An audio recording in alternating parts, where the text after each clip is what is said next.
Welcome to your first lecture of this course in English composition, and congratulations on being enrolled in a course on one of the most exciting and important things you'll learn to do in college: write effectively. Perhaps the single most essential things I can teach you about writing is that writing is a process. This is the first thing I want to say, and I want to stress it, so listen up. No one is born a writer. No one. Not Stephen King or Ernest Hemingway or J.K. Rowling. Every single writer you've ever read something by learned how to write, and you can learn too.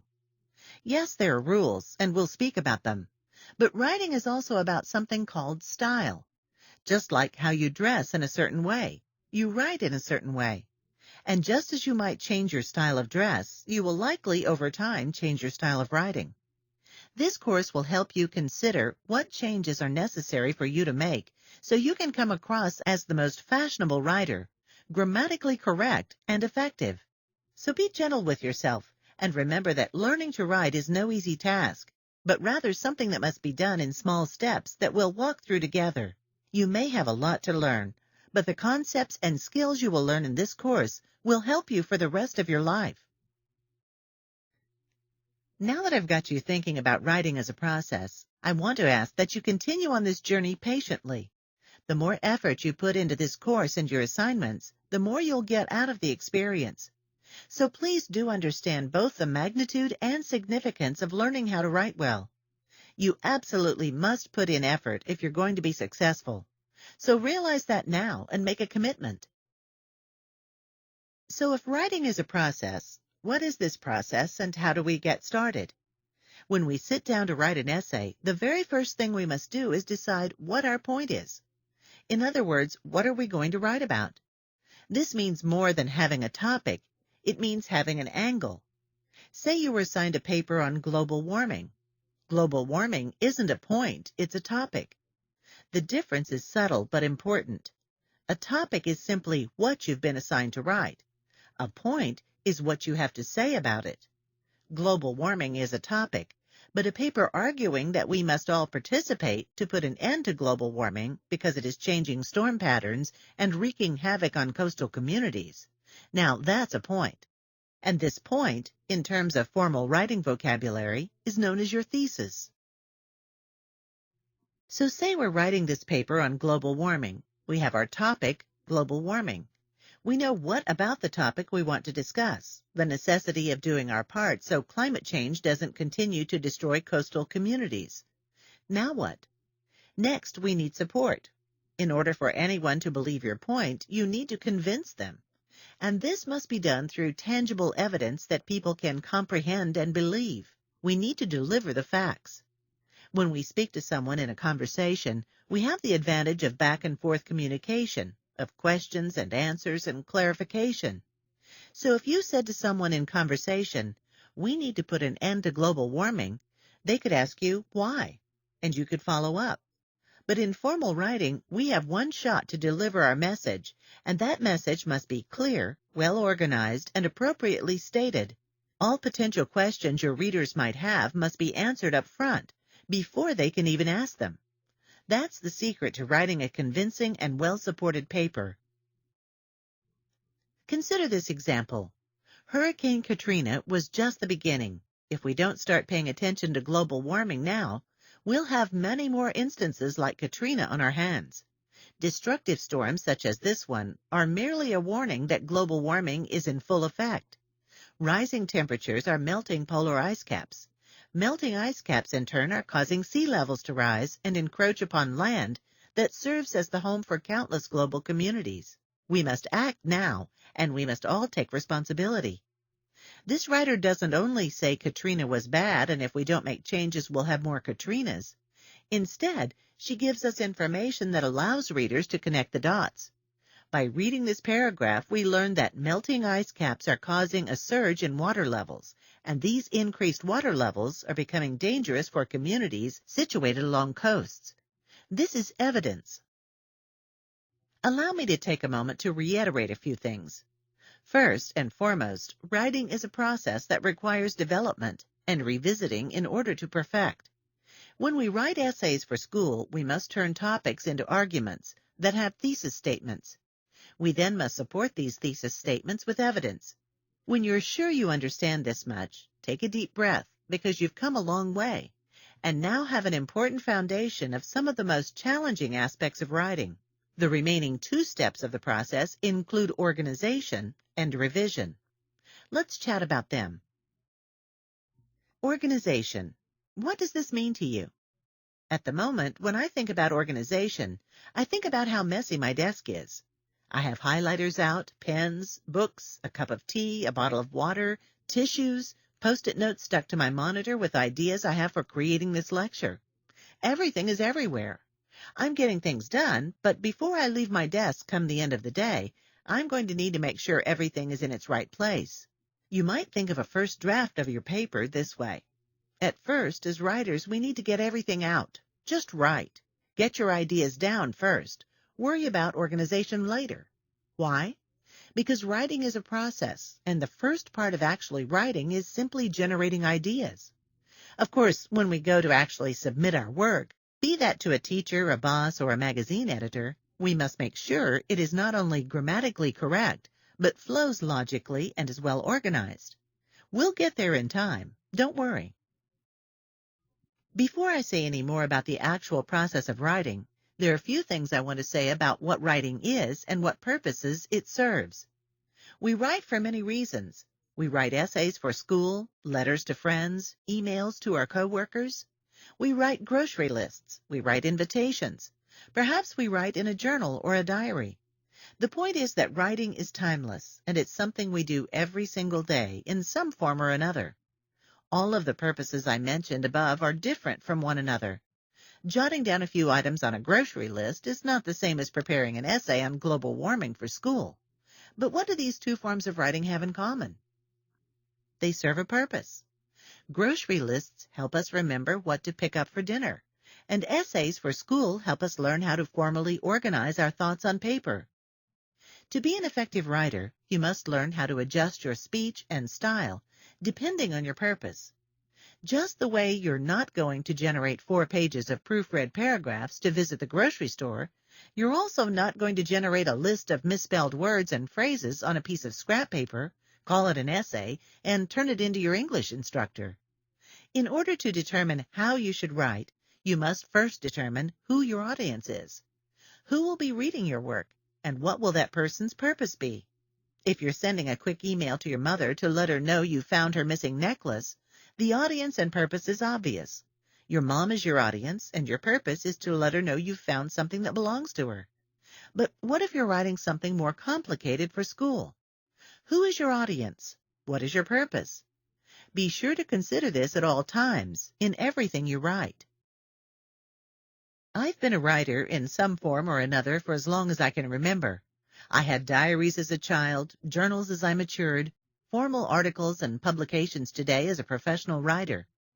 What's the common denominator? What stayed constant over all this time?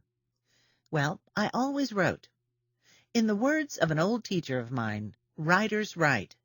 For myself, who earns a living by writing, I constantly take notes. I'm aware of new ideas, details, and descriptions as they occur in my daily life, and I record them.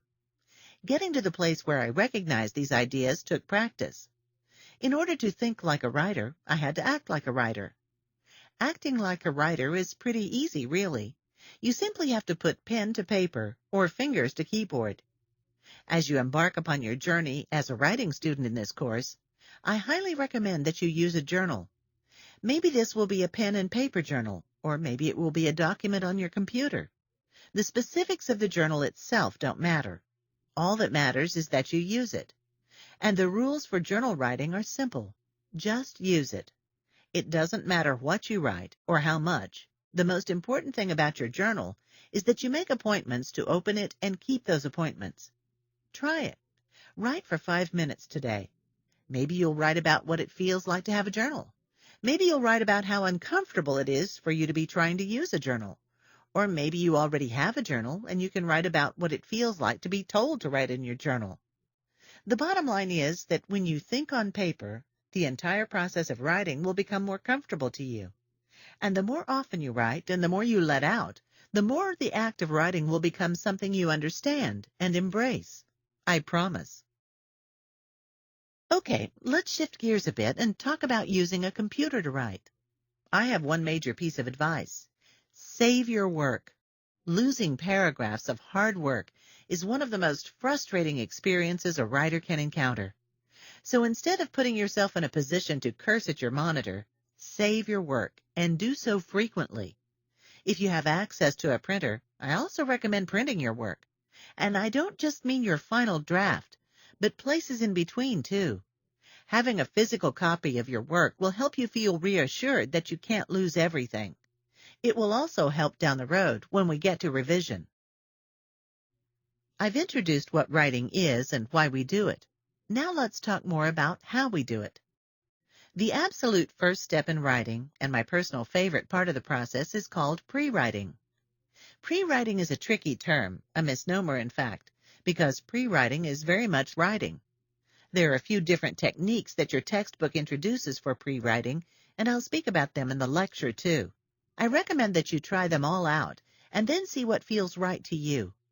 Some people prefer one method over others. Myself, my preferences differ depending on my mood and the type of writing I'm doing.